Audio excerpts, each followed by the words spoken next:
সাক্ষ্যের কথা মতো দীপা মিস্টার মেহতার অফিসে গিয়ে বলে, আমি এই শোটা স্পন্সর করতে চাই এবং আমার বোন উর্মিকে আপনারা শর্ট লিস্টে সিলেক্ট করবেন।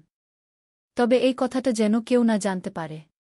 আমি চাই উর্মি শর্ট লিস্ট থেকে নিজের যোগ্যতায় উইনার হোক। আমার বোনকে আপনাদের ম্যাগাজিনের কভার ফটোতে দেখতে চাই।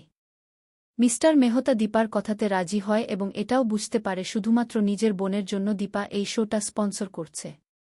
এই শোটা দীপা স্পন্সর করছে তা ওই অফিসে উপস্থিত থাকা বেশ কিছু কন্টেস্ট্যান্ট জেনে যায়। এরপরেই দেখা যায় বাড়িতে উর্মির নামে একটা চিঠি আসে। চিঠিটা খুলে উর্মি অবাক হয়ে যায়।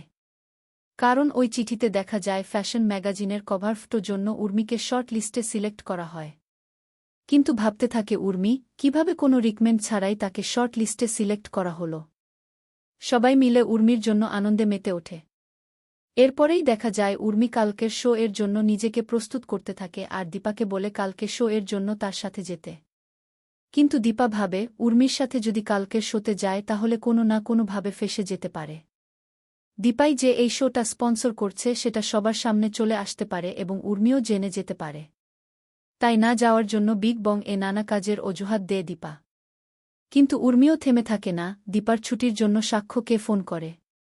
কলটা রিসিভ করেই সাক্ষ্য বলতে থাকে, মিস্টার মেহতার সঙ্গে কথা হয়েছে তো?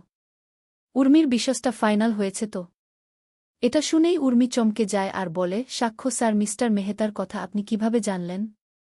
অন্যদিকে দেখা যায় ঘরের মধ্যে সোনা রূপা যখন এই বিশ্বাসটা নিয়ে কথা বলতে থাকে তখন কাকিয়া পাশ থেকে শুনে ফেলে। কাকিয়াকে কোনোভাবে উল্টোপাল্টা বুঝিয়ে দেয়া রূপা। সকল বাধা পেরিয়ে দীপার জন্য উর্মি যেন এই প্রতিযোগিতা জিততে পারে। তোমরাও এটাই চাও তো অবশ্যই কমেন্টে জানাও। আর অনুরাগের ছোঁয়া সিরিয়ালের সকল আপডেট পেতে চ্যানেলটি সাবস্ক্রাইব করে রাখুন।